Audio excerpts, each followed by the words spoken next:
नमस्कार दोस्तों, मेरा नाम है कृष्णा उधियाल और आप सभी का बहुत बहुत स्वागत है इस स्पेशल वीडियो में। आज हम जब एक अमेजिंग सा नया वीडियो आपके लिए लेके आए हैं और इस वीडियो को लास्ट तक जरूर देखना। देखो, ये जो प्लान है ये नॉन पार्टिसिपेटिंग प्लान है। नॉन पार्टिसिपेटिंग का मतलब होता है इसका शेयर मार्केट से कोई लेना देना नहीं है, इसमें कोई भी बोनस नहीं मिलेगा, इसमें कोई बोनस नहीं मिलेगा और ये मार्केट से जुड़ा हुआ प्लान भी नहीं है, यानी कि शेयर बाजार का इस पर कोई भी इम्पैक्ट नहीं होने वाला है। ये केवल जीवन बीमा का एक प्लान है, वो भी टर्म प्लान है। टर्म प्लान होता है एक ड्यूरेशन तक के लिए, टर्म तक के लिए आप उसको लेते हैं, उस तक अगर आप जीवित रहते हैं, आपका क्लाइंट जीवित रहता है तो उसको रिटर्न में कुछ नहीं मिलता है। अगर उस टर्म के बीच में उसकी डेथ हो जाती है तो उसके नॉमिनी को उसकी भरपाई के तौर पे सम एश्योर्ड का अमाउंट दिया जाता है, that is a term plan. ठीक है, इसमें सिर्फ मौत पर पैसा मिलता है, मतलब डेथ क्लेम ही इसमें मिलता है, पूरा होने पर कोई मैच्योरिटी नहीं मिलता। ये एक व्यक्ति के लिए लिया जाने वाला, यानी कि यहाँ पर ये पॉलिसी सिंगल व्यक्ति के लिए ये पॉलिसी आप यहाँ पर ले सकते हैं, ग्रुप पॉलिसी यहाँ पर अलाउड नहीं है। उसके बाद में LIC जो बीमा कवच पॉलिसी है वो किस तरीके से मार्केट में काम करने वाला है ये आपको समझना है। ये सिंपल टर्म इंश्योरेंस प्लान है, इसमें डेथ क्लेम मिलता है, सेविंग या फिर मनी बैक का कोई ऑप्शन इसमें अवेलेबल नहीं है। कम प्रीमियम में परिवार को बड़ी सुरक्षा देने के लिए मेन जो LIC का लॉजिक है वो यही है कि कम प्रीमियम में ज़्यादा सुरक्षा अगर किसी को देनी है तो उसको LIC का बीमा कवच पॉलिसी आप उसको रेकमेंड कर सकते हैं। उसके बाद में हम अपनी अगली स्लाइड में अगर हम बढ़ें तो यहाँ पर देखिए बीमा कवच की जरूरत पड़ी क्यों। ऐसा क्यों है कि LIC इस टाइम पर, वो भी दिसंबर के महीने में जब क्लोजिंग का टाइम चल रहा है, इंश्योरेंस एडवाइजर्स अपने टारगेट्स पूरे करने के लिए काम कर रहे हैं, इस टाइम पर इस पॉलिसी की जरूरत क्यों आन पड़ी है। तो देखिए समझिए, आज की जो इन्फ्लेशन का प्रॉब्लम चल रहा है ना, उसमें परिवार को सेफ रखने के लिए कुछ ऐसे प्लान्स की जरूरत LIC को महसूस हुई जिसमें कम प्रीमियम में ज़्यादा सिक्योरिटी दी जा सकती है। इन्वेस्टमेंट और इंश्योरेंस अलग अलग चीज़ें हैं, तो ये प्योर इंश्योरेंस का प्रोडक्ट है, ये इन्वेस्टमेंट का कहीं से कहीं तक इसमें लेना देना नहीं है। चूंकि LIC इन्वेस्टमेंट भी एंटर कर चुकी है, लेकिन ये वाला जो प्लान है ये प्रॉपर क्या है, इंश्योरेंस पॉलिसी है। युवाओं को कम उम्र में बड़ा कवरेज देने के लिए, क्योंकि आज के डेट में जितने भी जेनजीज हैं, ठीक है, वो टर्म इंश्योरेंस की तरफ बहुत अट्रैक्ट हो रहे हैं, तो LIC ने इस अपॉर्चुनिटी को भापा और इस अपॉर्चुनिटी को बनाने के लिए LIC ने ऐसा प्लान ऑफर कर दिया जहां पर युवा वर्ग बहुत ज़्यादा अट्रैक्ट होने वाला है। पूरे 100 ईयर तक के लिए सुरक्षा देने के लिए LIC ने ये प्लान लॉन्च कर दिया कि जब तक आप जिएंगे तब तक के लिए आप ये पॉलिसी ले सकते हैं, आपकी पूरी ज़िंदगी भर के लिए, मैक्सिमम 100 ईयर्स तक के लिए। घर की कमाई करने वाला जो व्यक्ति है, जिसके ऊपर पूरा परिवार का पूरे परिवार जिस पर डिपेंडेंट है, जिसके इनकम पे, अगर उसको कुछ हो जाए, अगर वो अपने परिवार के बीच ना रहे, तो उसके जाने से जो फाइनेंशियल लॉस होता है उसकी रिकवरी करने के लिए ये पॉलिसी आपको जरूर अपने क्लाइंट्स तक लेके जाना पड़ेगा। हम अगली स्लाइड में चलते हैं और जानते हैं सिगरेट तंबाकू वालों के लिए ये प्लान क्यों ज़्यादा बेनिफिशियल होने वाला है, क्योंकि यहाँ पर एक ऐसा बेनिफिट ऐड किया गया है जो स्मोकर और नॉन स्मोकर की कैटेगरी में डिवाइड करता है। अगर आप या आपका क्लाइंट स्मोकिंग करते हैं तो आपको कंपैरेटिवली ज़्यादा प्रीमियम देना पड़ता है, और अगर आप या आपका क्लाइंट स्मोकिंग नहीं करता है तो उस कंडीशन में आपका प्रीमियम थोड़ा सस्ता होता है। वही यहाँ पे कह रहा हूँ मैं कि जो नशा नहीं करते हैं, कोई कंज्यूम नहीं करते ड्रग्स वगैरह, उनको ज़्यादा प्रीमियम नहीं देना पड़ेगा। जो ड्रग्स कंज्यूम करते हैं, स्मोकिंग वगैरह करते हैं, उनका प्रीमियम थोड़ा ज़्यादा होगा। तो सीधा प्रीमियम का डिफरेंशिएशन आपको यहाँ पर समझ में आ रहा होगा। उसके बाद में यहाँ पर एक चीज़ बहुत इंपॉर्टेंट है जो आप लोगों को जानना पड़ेगा, नॉन स्मोकर का फ़ायदा होगा कैसे। अब आपने मान लो बोल दिया, या आपके किसी क्लाइंट ने बोल दिया भाई मैं सिगरेट नहीं पीता, मैं दारू नहीं पीता, लेकिन इसकी पुष्टि कैसे होगी, उसको कम प्रीमियम में हम पॉलिसी कैसे अफोर्ड उसको प्रीमियम मिलेगा।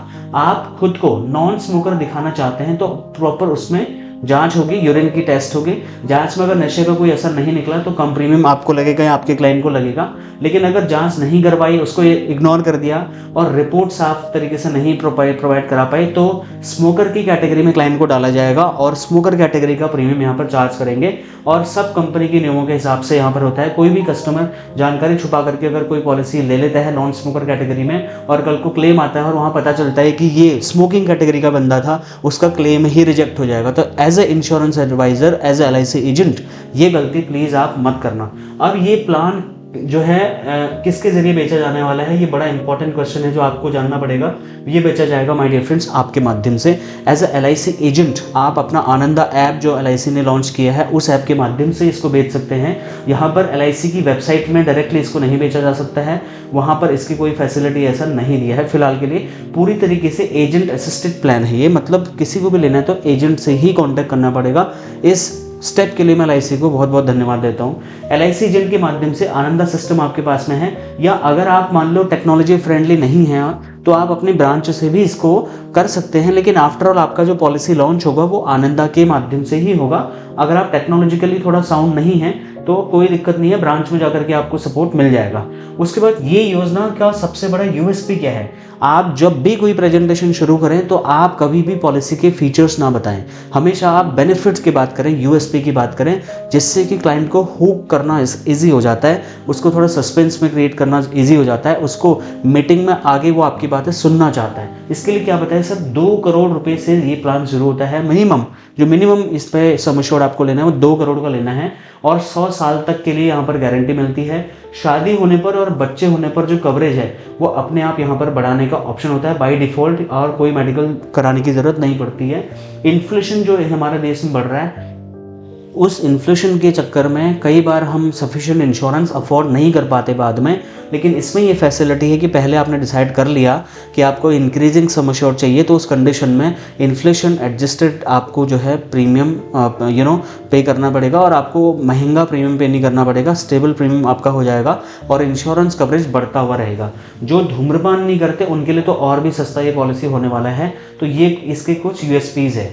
अब यहाँ पर ये योजना किसके लिए बनी है, ये बहुत इंपॉर्टेंट है। ऐसा नहीं है दोस्तों कि आप LIC एजेंट हैं और आपने हर किसी को इस पॉलिसी को बताना है, ऐसा नहीं है। यहाँ पर एक प्रॉपर टारगेट मार्केट को ही बताना है।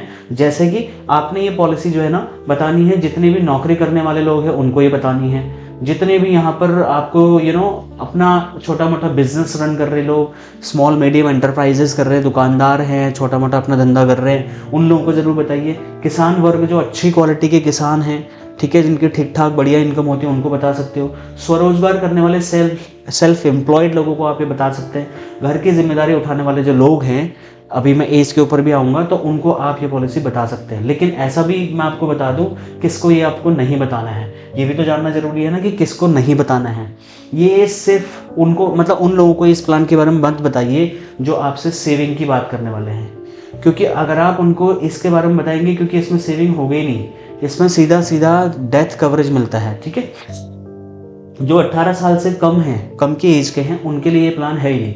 जो 65 साल से ज़्यादा उम्र के हो गए उनके लिए भी ये प्लान नहीं है। जो बीमा को गैर ज़रूरी समझते हैं उनके लिए तो ये बिल्कुल भी नहीं है। तो पहले ये जान लो कि किसको ये देना है, किसको नहीं देना है। कहीं ऐसा ना हो कि आप बड़ी मेहनत कर रहे हैं और क्लाइंट ने आपको टाइम भी दिया, बाद में पता चला उसकी उम्र 65 साल से ज़्यादा थी, प्रेजेंटेशन खत्म हो गई, आपका मत्था खराब हो जाएगा। कितनी उम्र में ले सकते हैं? 18 साल से लेकर के 65 साल के बीच का कोई भी आदमी ले सकता है। 100 साल का बीमा हो जाएगा, मतलब पूरी उम्र फैमिली उसकी सिक्योर वो कर सकता है माय डियर फ्रेंड्स। इसके लिए आपको ये चीज़ें क्लाइंट को ज़रूर बतानी है। उसके बाद में बीमा की अवधि कितने टाइम के लिए होगी? जब पॉलिसी पूरी होगी तो उस टाइम पर मिनिमम जो उसकी एज होनी चाहिए वो कम से कम 28 साल होनी चाहिए, मतलब कम से कम 10 साल का बीमा तो लेना ही लेना है। ठीक है, ज़्यादा से ज़्यादा उसकी उम्र 100 साल हो जानी चाहिए और तब तक ये कवरेज करेगा। मतलब 28 से लेकर के 100 साल तक की उम्र तक आप अपने क्लाइंट को यहाँ पर कवरेज दे सकते हैं। उसके बाद कवर कितने रुपए से मिलता है? तो मिनिमम जो सम एश्योर्ड है, ये आई थिंक LIC का second most higher sum assured पर पॉलिसी लॉन्च किया। इससे बीमा एक जीवन शिरोमणि करके प्लान हुआ करता था, उसमें 1 करोड़ रुपए का I think sum assured minimum रखा हुआ था, और इसमें तो 2 करोड़ रुपए मिनिमम रखा हुआ है। मिनिमम जो है 2 करोड़ रुपए का कवरेज आपको देना है फ्रेंड्स। आप इससे नीचे आप कवरेज नहीं दे सकते, इससे नीचे दे ही नहीं सकते इस प्लान में। या तो आपको जीवन अमर देना पड़ेगा, सरल जीवन देना पड़ेगा, टर्म प्लान अगर देना है, या फिर आपको कोई और जीवन अमर पॉलिसी या इस टाइप का कोई मार्केट में दूसरे प्लान जो हैं। मैं इसके कंपटीशन में कौन कौन से प्लान हैं वो भी आपको बताने वाला हूँ। आपके सारे सवालों के जवाब आपको इस वीडियो में मिल जाएंगे। लास्ट तक देखिए, हर एक जानकारी बताऊँगा। ज़रूरत के हिसाब से ज़्यादा भी आप इंश्योरेंस ले सकते हैं या दे सकते हैं क्लाइंट्स को, 2 करोड़ से ज़्यादा, बट मिनिमम 2 करोड़ है। आमतौर पर सालाना खर्चा जो होता है उसका 20 से 25 गुना कवर सही माना जाता है। अगर मैं ह्यूमन लाइफ वैल्यू HLV की बात करूं, HLV जिसको नहीं पता कमेंट में करिए, HLV नहीं पता। HLV का मतलब होता है ह्यूमन लाइफ वैल्यू, मतलब मेरे फ्यूचर में फाइनेंशियल क्या वैल्यू है मैं जो कमाने वाला हूं।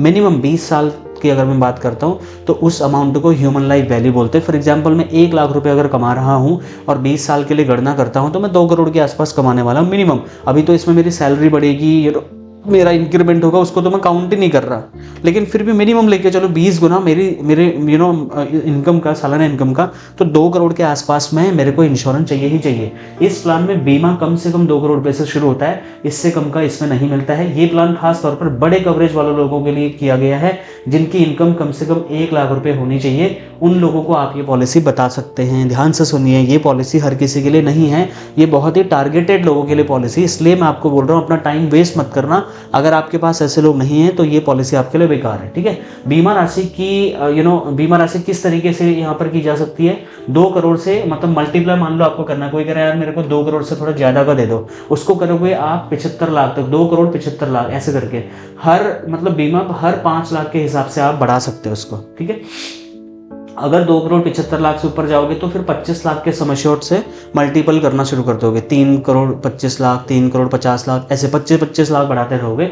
मतलब बीमा पूरी तरीके से सोच समझकर और गोल को ध्यान में रखते हुए आपको देना है, क्योंकि ये बहुत ही लिमिटेड लोगों के लिए प्लान है जिनकी इनकम ठीक ठाक है। इस प्लान के बाकी क्या फ़ायदे हैं, मैं आपको हर एक चीज़ आपको आप स्क्रीनशॉट भी ले सकते हैं, ताकि आप अगर अपने स्टेटस में लगाना चाहें तो आप लगा सकते हैं। ये प्लान सिर्फ डेथ बेनिफिट देता है, एक बार में प्रीमियम देने पर 125% तक का लाभ मिल सकता है। मतलब पॉलिसी होल्डर की अगर डेथ हो जाती है तो 125% ऑफ सम एश्योर्ड या उसका बेसिक सम एश्योर्ड जो ज़्यादा होता है वो मिलता है। पॉलिसी पूरे होने पर कोई भी पैसा नहीं मिलेगा। 70 साल की उम्र तक दुर्घटना मतलब एक्सीडेंटल कवरेज 70 साल की उम्र तक ही कवरेज करेगा। मान लो 71वें साल में किसी की एक्सीडेंट में डेथ हो रही है तो उसको एक्सीडेंटल डेथ का बेनिफिट नहीं मिलेगा, उसको नॉर्मल डेथ का बेनिफिट ही मिलेगा। और डेथ के बाद में जो पैसा है उसको उसका नॉमिनी किस्तों में भी ले सकता है, 5 साल 10 साल 15 साल की इंस्टॉलमेंट में, सेटलमेंट ऑप्शन इसको बोलते हैं। और ये बीमा पूरे 100 साल तक, 65 साल की उम्र के बाद इसको नहीं ले सकते हैं। शादी होने पर या बच्चे होने पर बीमा राशि को बढ़ाने का ऑप्शन इसमें दिया जाता है। ये सारे यूएसपी हैं आपको, ये आपको बताने पड़ेंगे, ठीक है। समय के हिसाब से बीमा बढ़ाने का विकल्प इसमें उपलब्ध है, लेकिन ये आपको पॉलिसी लेने के टाइम पर ही डिसाइड करना होता है कि मैं मतलब फिक्स वाला सम एश्योर्ड चाहता हूँ या इंक्रीजिंग वाला। अभी उस पर आऊँगा। जो नशा नहीं करते, जो ड्रग्स कंज्यूम नहीं करते, एटलीस्ट मतलब अगर हम स्मोकिंग को मेन उसको ऑब्जेक्टिव मान के चल रहे हैं, उनके लिए प्रीमियम सस्ता होने वाला है। अब प्रीमियम होगा कैसे, पूरा प्रीमियम मतलब 2 तरीके से यहाँ पर आप दे सकते हैं, या तो आप इकट्ठा एक बार में पैसा दे दें, या फिर आप हर साल रेगुलर तरीके से पैसा दें, या फिर आप लिमिटेड टाइम के लिए 5 साल 10 साल 15 साल तक के लिए 3 तरीके से आप इसमें पैसा यहाँ पर डिपॉजिट कर सकते हैं। ये चॉइस आपकी रहेगी, आपके क्लाइंट की रहेगी। मतलब 5, 10 और 15 सालों का विकल्प रहेगा।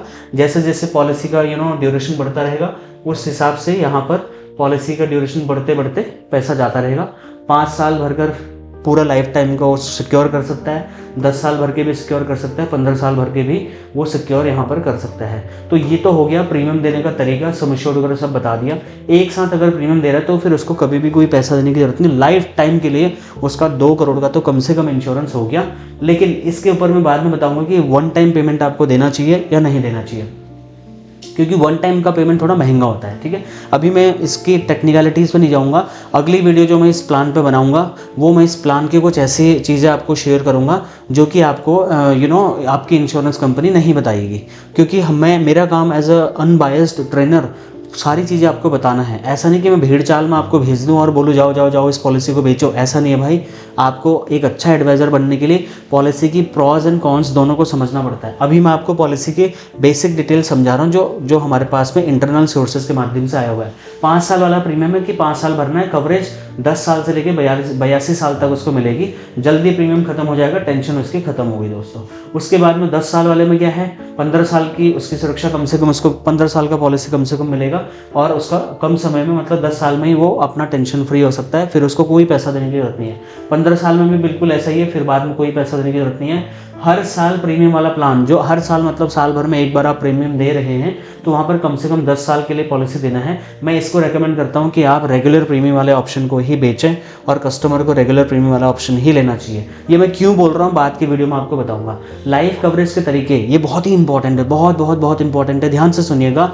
यहाँ पर 2 ऑप्शन दिए गए हैं। एक तो लाइफ कवरेज स्टेबल रखना चाहता है क्लाइंट, ठीक है, और दूसरा जो है लाइफ कवरेज वो इंक्रीजिंग रखना चाहता है। एक तो फिक्स, एक तो increasing.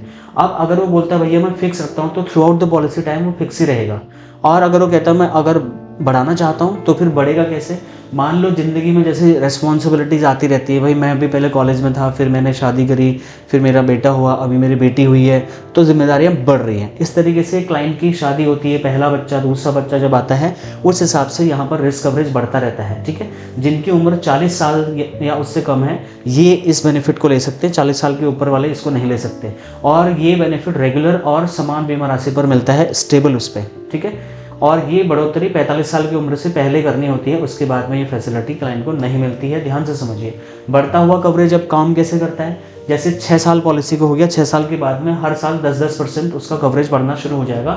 10% of sum assured policy का कवरेज ऑटोमेटिक बढ़ जाएगा, और ये 15वें साल तक बढ़ता रहेगा, जब तक बढ़ेगा जब तक दोगुना नहीं हो जाता। लेकिन दोगुना हो गया तो फिर नहीं बढ़ेगा, भले ही 15 साल हो गए हैं या नहीं हुए। इससे फ़ायदा क्या होगा, कस्टमर को इन्फ्लेशन से लड़ने में हेल्प होगी, उसको नया इंश्योरेंस लेने की कोई ज़रूरत नहीं है। ठीक है, इसको ऐसे आप समझ सकते हैं। उसके बाद में अगर हम समझे बढ़ता हुआ जो कवर है वो कैसे बढ़ेगा, इस पर मैंने ऑलरेडी आपको बता दिया है। शादी पर कितना फ़ायदा होगा, मान लो क्लाइंट ने शादी करी, ठीक है, शादी होने के बाद में क्या होता है, शादी होती है, उस पर 50% सम एश्योर्ड बढ़ जाएगा। मान लो 2 करोड़ का पॉलिसी है तो सीधा सीधा पॉलिसी क्या हो जाएगा, इसमें 50% बढ़ जाएगा, तो 1 करोड़ और बढ़ गया तो 3 करोड़ की पॉलिसी हो जाएगी। ये इसका और एक बेनिफिट है, ये इसका यूनिक बेनिफिट है। अब तक की किसी भी LIC के प्लान में आपको ये फैसिलिटी नहीं मिलेगी। इसलिए अगर कोई ये जानना चाहता है भाई इसमें अलग क्या है, तो अलग यही है कि इसमें लाइफ के अलग अलग स्टेजेस में आपको कवरेज बढ़ाने की फैसिलिटी मिलती है।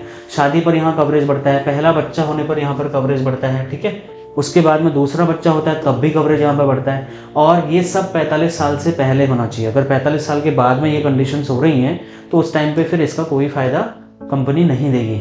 बच्चों पर क्या है, मान लो पहला बच्चा पैदा हुआ, तो ये बड़ा अच्छा मैंने ग्राफिक्स बनाए हुए हैं। अगर पहला बच्चा पैदा हुआ है तो पॉलिसी पे 25% का सम एश्योर्ड बढ़ जाएगा ऑटोमेटिक, क्योंकि जिम्मेदारी बढ़ गई है। दूसरा बच्चा हो गया, मेरी कंडीशन यही है, ठीक है, इस कंडीशन में फिर 25% और बढ़ जाएगा, दोनों मिलाकर के कुल 50% तक ये बढ़ सकता है। ठीक है, शादी के बाद मान लो 3 करोड़ रुपये हो गया था जब अभी मैंने एग्जाम्पल लिया था, फिर 2 बच्चे और हो गए तो 3 करोड़ 75 लाख मतलब तक ये मैक्सिमम जो है बढ़ सकता है।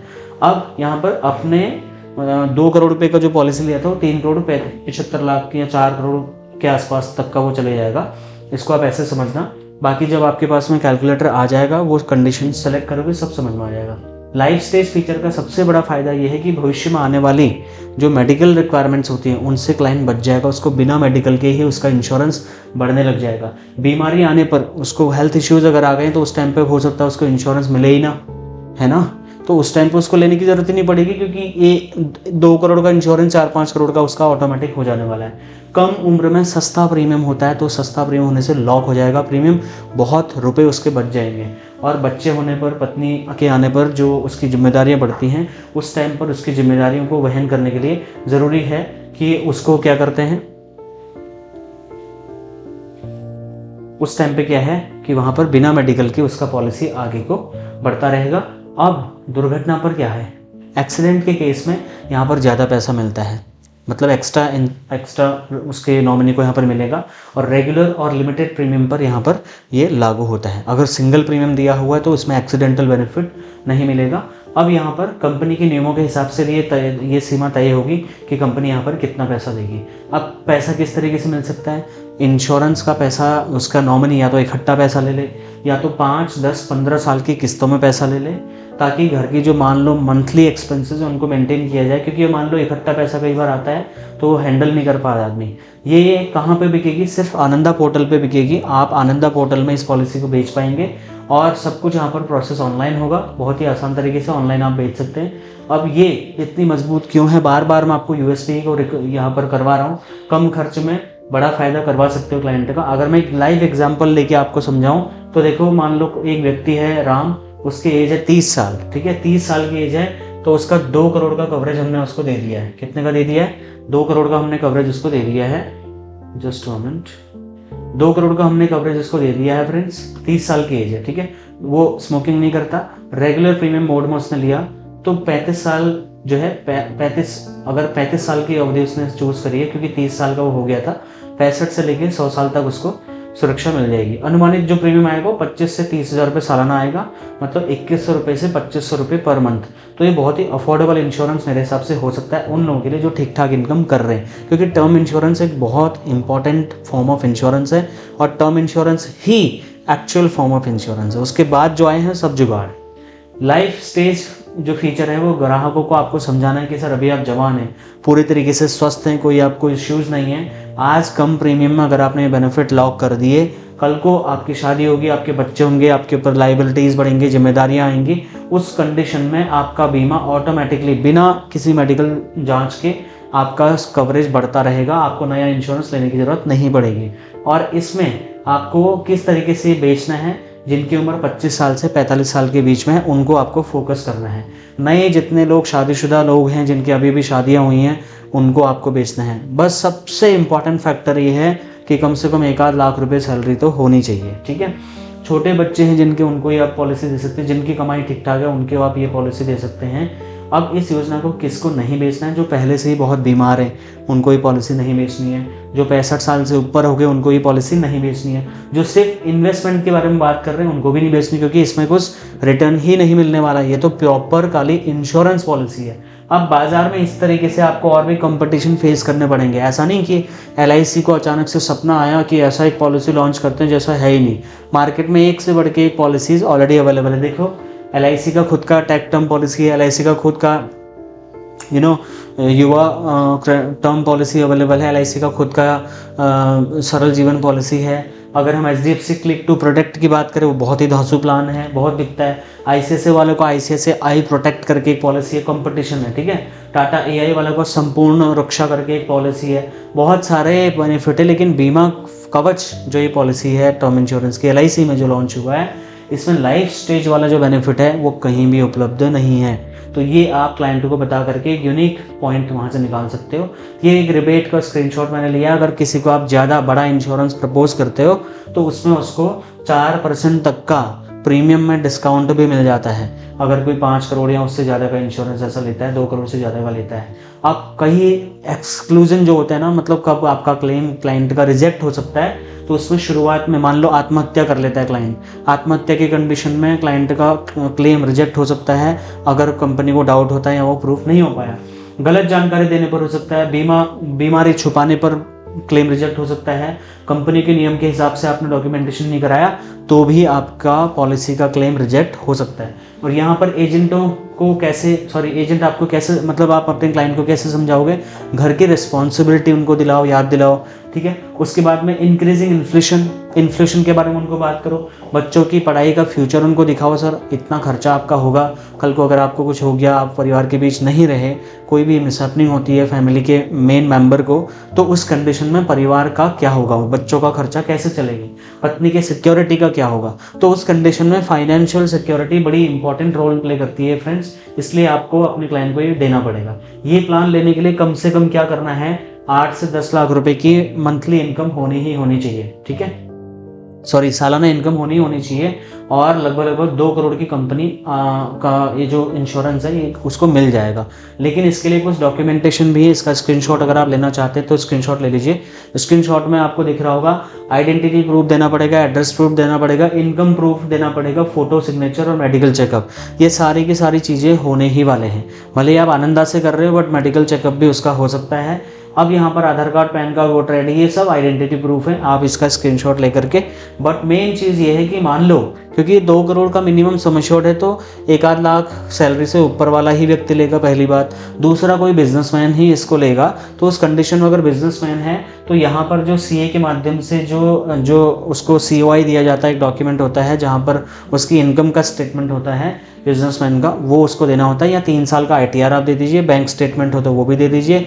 इस तरीके से जो एक्स्ट्रा डॉक्यूमेंटेशन है, सैलरी वाला बंदा है तो सैलरी स्लिप दे दे, अपॉइंटमेंट लेटर दे दे, फॉर्म 16 दे दे, तो ये इनकम प्रूफ के तौर पे उसको ये सारी चीज़ें देनी होती है। और खून वून की सब जांचें यहाँ पे होती हैं, ठीक है। बेसिक यहाँ पे मेडिकल टेस्ट भी कई बार में हो जाता है। बट इन समरी अगर मैं इसको रिकैप करने की कोशिश करूँ तो घर की रिस्पॉन्सिबिलिटी की बात करिए क्लाइंट से, इंक्रीजिंग इन्फ्लेशन की बात करिए, बच्चों की पढ़ाई के हिसाब से समझाइए, फैमिली की सिक्योरिटी के बारे में कंसर्न रेज करिए।